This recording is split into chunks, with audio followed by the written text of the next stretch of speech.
नमस्कार। स्वागत है आपका न्यूज़ लॉन्चर पर। मैं हूं अशोक वानखेड़े, लेकर आया हूं आपका अपना कार्यक्रम द डायरेक्ट हिट। ऐसा हो नहीं सकता कि ईडी एक्टिव ना हो और किसी राज्य में चुनाव ना हो, लेकिन इस बार थोड़ा मामला अलग है। महाराष्ट्र और झारखंड में चुनाव है और ईडी की रेड रायपुर में पड़ी है, लेकिन कनेक्शन महाराष्ट्र है। ये मामला क्रिप्टो करेंसी का है, बिटकॉइन। बड़ा अजीब खेल है ये। 2018 का एक मामला था। कल विनोद तावड़े दिन में पकड़े जाते हैं पैसों के साथ। बड़े मुश्किल से अपनी जान बचा के हितेन ठाकुर उनको ले जाते हैं। एफआईआर भी दर्ज होती है और महाराष्ट्र के गृह मंत्री कहते हैं कि विनोद तावड़े निर्दोष है। क्या बात है! पुलिस एफआईआर दर्ज करती है, विनोद तावड़े कहते हैं कि गृह मंत्री कहते हैं कि निर्दोष है। अजीब मॉडल है ये प्रशासन का, सरकार चलाने का। जब विनोद तावड़े अटके, उधर शिंदे के एक आदमी के रूम में बहुत पैसा मिला, और भी दो चार बड़े नाम हैं, तथाकथित बड़े नाम।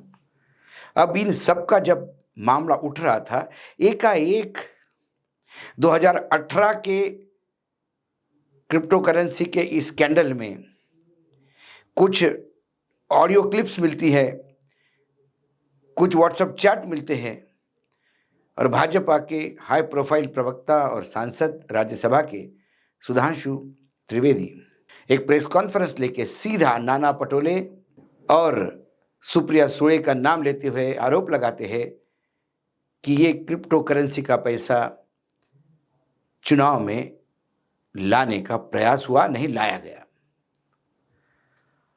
अब सबसे पहले मैं आपको बता दूं कि ये क्रिप्टो करेंसी का लफड़ा क्या था। दरअसल इस बिटकॉइन के नाम से जो ट्रेडिंग हो रहा था, उस स्कैम का मास्टरमाइंड अमित भारद्वाज नाम का एक शख्स था, जिसे बिटकॉइन में इन्वेस्टमेंट के नाम पर स्कैम किया, सैकड़ों इन्वेस्टर के साथ धोखाधड़ी की और बिटकॉइन के इन्वेस्टर को हर महीने 10% देने का वादा था। लोगों ने बहुत पैसा लगाया। अमित भारद्वाज दुबई भाग गया। ये केस हुआ, भारत में उसको डिपोर्ट किया गया, वापस लाया गया। 2022 में हार्ट अटैक से उसकी मौत हो गई। इसी स्कैम में शिल्पा शेट्टी एक्ट्रेस थे, उनके पति राज कुंद्रा को यूक्रेन में बिटकॉइन माइनिंग फार्म खोलने के नाम पर 285 बिटकॉइन अमित भारद्वाज ने दिए थे। इन बिटकॉइन की कीमत उस वक्त करीब करीब 150 करोड़ रुपए थी। इसी मामले में करीब महाराष्ट्र और पंजाब में 40 एफआईआर दर्ज हुई। मामले की जांच के लिए पूर्व आईपीएस और साइबर एक्सपर्ट रविंद्रनाथ को भी जांच टीम में लाया गया था। आरोप है कि उस वक्त के पुणे के पुलिस कमिश्नर अमिताभ गुप्ता और एक आईपीएस भाग्यश्री ने बिटकॉइन के इस वॉलेट को हथिया लिया था और बदले में वो बिटकॉइन वॉलेट रख दिए थे जिसमें पैसे नहीं थे। रविंद्रनाथ को जेल जाने पर गौरवनाथ ने गवाही दी थी। इस स्कैम में रविंद्रनाथ को गिरफ्तार कर जेल भेजा गया था। रविंद्रनाथ के जेल जाने पर गौरव मेहता ने गवाही दी थी और गौरव मेहता इस मामले में महत्वपूर्ण किरदार है। इस मामले में ईडी ने शिल्पा भारद्वाज, नितिन गौड़, अखिल महाजन को गिरफ्तार कर लिया था। शिल्पी भारद्वाज अमित भारद्वाज के भाई अजय भारद्वाज की पत्नी हैं। अमित भारद्वाज और उनके परिवार के खिलाफ ईडी कोर्ट में चार्जशीट भी दायर कर चुके हैं। अब ये हुआ कि सुप्रिया सुळे, नाना पटोले बिटकॉइन के घोटाले में जो नकदी थी उसको चुनाव में खपाने का प्रयास कर रहे थे। पूर्व आईपीएस अधिकारी रविंद्रनाथ, जो जेल काट चुके हैं, ने कहा, मेरी कंपनी ने मुझे 2018 में एक केस की जांच करने के लिए क्रिप्टो करेंसी विशेषज्ञ के रूप में बुलाया था। मुझे 2022 में धोखाधड़ी के आरोप के तहत उस केस में गिरफ्तार कर लिया। मैंने एक मुकदमे के बाद 14 महीने जेल में बिताए। उस दौरान मैं सोच रहा था कि ये क्या हुआ था, क्या मामला था, मुझे क्यों फंसाया गया था।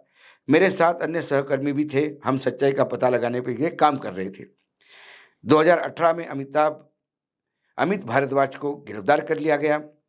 इसके साथ ही पूर्व आईपीएस ने कहा, हमारे खिलाफ एक गवाही गौरव मेहता, जो सारथी एसोसिएट नाम के ऑडिट फर्म का कर्मचारी है, उसने दी।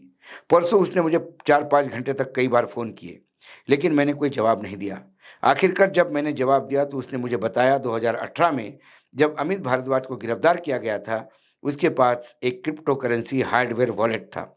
उस वॉलेट को तत्कालीन कमिश्नर अमिताभ गुप्ता ने बदल दिया था और दूसरा वॉलेट रख दिया था। हमें गिरफ्तार कर लिया गया, लेकिन असली अपराधी तो अमिताभ गुप्ता और उसकी टीम थी। अब पूर्व आईपीएस अधिकारी ने कहा उन्होंने गौरव मेहता को 2 आईपीएस अधिकारियों अमिताभ गुप्ता और भाग्यश्री नौटके का नाम लिया। उन्होंने 2 नेताओं का नाम लिया और सुप्रिया सुळे और नाना पटोले का। पाटिल ने आरोप लगाया कि इसके बाद उन्होंने मुझसे कहा कि विधानसभा चुनाव में बिटकॉइन का इस्तेमाल किया जा रहा है। अब महाराष्ट्र चुनाव में बिटकॉइन द्वारा फंडिंग के आरोप लगाए और उनका दावा है कि गौरव मेहता द्वारा कथित तौर पर भेजे गए वॉइस नोट। पूर्व आईपीएस अधिकारी ने कहा सुप्रिया सुळे ने 3 वॉइस नोट भेजे थे जिसमें वह गौरव को बिटकॉइन भुनाने के लिए कहते सुनाई दे रही है क्योंकि चुनाव के लिए फंड की जरूरत है। वह उन्हें यह आश्वासन भी दी हुई है सुनाई दे रही थी कि वो जांच के बारे में चिंता न करें, सत्ता आने पर संभाल लेंगे। अब सवाल ये है पूरे इस कांड में कि ये मामला मतदान के एक दिन पहले कैसा उभरता है। ये एक टूल किट है चुनाव जीतने की और भाजपा इसका बाखूबी हर टाइम इस्तेमाल करते हैं। छत्तीसगढ़ चुनाव में एक आदमी पकड़ा जाता है, उसके पास कैश पकड़ी जाती है और वो 500 करोड़ रुपए दिए गए मुख्यमंत्री को, ऐसा उससे कहलवाया जाता है। चुनाव के टाइम पे बहुत बदनामी हुई और मुख्यमंत्री बघेल बताते रहे कि मेरे को कोई लेना देना नहीं 500 करोड़ का, लेकिन फिर प्रधानमंत्री से लेकर सभी लोग जब 500 करोड़ चिल्लाने लगते हैं तो फिर जनता को भी सही लगने लगता है।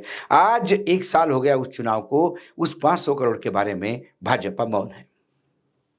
ऐसी ही लाल डायरी राजस्थान के समय प्रधानमंत्री लेके घुमा करते थे और बोलते थे कि इस लाल डायरी में सबका हिसाब लिखा है। आज चुनाव को 1 साल हो गए, अशोक गहलोत का क्या हिसाब है उस लाल डायरी में, ना प्रधानमंत्री बता पा रहे हैं, ना राजस्थान सरकार बता पा रही है और वो बाहर है। जब प्रियंका गांधी यूपी में सक्रिय होती है तो उनके पति रॉबर्ट वाड्रा को घंटों पूछताछ की जाती है और उसके क्या सवाल जवाब है इसके बड़ा नमक चाचने के साथ बाहर मीडिया को बीजेपी द्वारा परोसा जाता है। वाड्रा जी बाहर है। ऐसे कई चीजें हैं। अब सुप्रिया सुळे ने तुरंत एक साइबर क्राइम की केस भी फाइल की और डिफेमेशन की एक कंप्लेंट भी की है सुधांशु त्रिवेदी के खिलाफ। लेकिन ये तो चलते रहेगा, केस आएगा, बाद में माफी मांगी जाएगी, सब कुछ होगा, लेकिन बदनामी तो हो जाती है। सुप्रिया सुळे ने आह्वान किया कि आप किसी भी प्लेटफॉर्म पे मुझे डिस्कस करने के लिए तैयार है, मैं इस बारे में डिबेट करना चाहती हूँ। लेकिन डिबेट करने को कोई नहीं आएगा क्योंकि आज का चुनाव का दिन, ये जो 12 घंटे थे, उसी में सुप्रिया सुळे को डैमेज करना था और ये बताना था। शरद पवार के पास जो महाराष्ट्र के लोग हैं वो जानते हैं और जो राजनीति को नज़दीक से देखने जानते हैं, शरद पवार उन गिने चुने राजनीतिज्ञों के में से है जिनके पास अथाह पैसा है, जिनके पास पैसे की कोई चिंता नहीं। शरद पवार ने एक हुंकार भी भरी तो शरद पवार के पास पूरे देश को चुनाव लड़वाने इतना चंदा आ सकता है, ऐसे उनके उद्योगपतियों में दोस्ती है। शरद पवार ने इतने दिन सत्ता में रह के कई उद्योगपतियों को ऑबलाइज किया और वो हमेशा उनके सेवा में खड़े रहते हैं। उन उद्योगपतियों में गौतम अडानी का भी नाम है। तो शरद पवार को चुनाव के लिए या उनके बेटी को बिटकॉइन बेचना पड़े, ये गले उतरता नहीं। इतनी बैंकरप्सी, दिवालियाखोरी शरद पवार और परिवार पे नहीं आई है। अजित पवार बीच में ये कूद गए और बोलने लगे कि ये जो आवाज़ है, मैंने भी मेरी बहन की आवाज़ पहचानी है, वो उन्हीं की आवाज़ है। और उन्होंने कहा ऐसे कई मिमिक्री आर्टिस्ट मिलते हैं और एआई का यूज़ होने के बाद तो किसी का बाप नहीं बता सकता सिवाय टेक्नोलॉजी के कि ये आवाज़ उसकी है या नहीं। लेकिन जब अजित पवार अपनी बहन की आवाज़ है इसकी गारंटी दे रहे थे, तभी अजित पवार ने स्टेज पे एक पत्र पढ़ा जो उनके स्वयं माँ का था। अपने माता का, वयोवृद्ध माता का एक पत्र उन्होंने पढ़ा जो अपील करता है कि इस चुनाव में अजित का साथ दो। जब ये पत्र अजित पवार पढ़ रहे थे, उसके बाद अजित पवार के सगे छोटे भाई श्रीनिवास पवार ने कहा कि जिस जिस पत्र का उल्लेख करते हैं, मैं गारंटी के साथ कहता हूं कि यह पत्र माँ ने लिखा ही नहीं। वो कह रहे थे कि अजित पवार ही नहीं, मैं भी उनका बेटा हूं। कई साल हो गए मां को पत्र लिखे और मां लिख भी नहीं सकती। तो अजित पवार उस टेप पे जो झूठी है ऐसी सुप्रिया सुळे कहते हैं, वो सच्ची है ऐसी गारंटी सर अजित पवार देते हैं। और अजित पवार जो पत्र पढ़ते हैं वो उनके सगे भाई बोलते हैं कि ये मेरे मां का नहीं। क्या बढ़िया राजनीति का, एक बढ़िया नाटक का मंचन हो रहा है महाराष्ट्र की राजनीति में। और यदि ऐसा ही चलता रहा तो आगे विपक्ष भी चुनाव के एक दिन पहले ऐसा कोई एआई के द्वारा या ऐसा कोई फ्रॉड सामने लाएगा जिसमें देश के बड़े बड़े नेताओं को बदनाम करने का प्रयास किया जाएगा।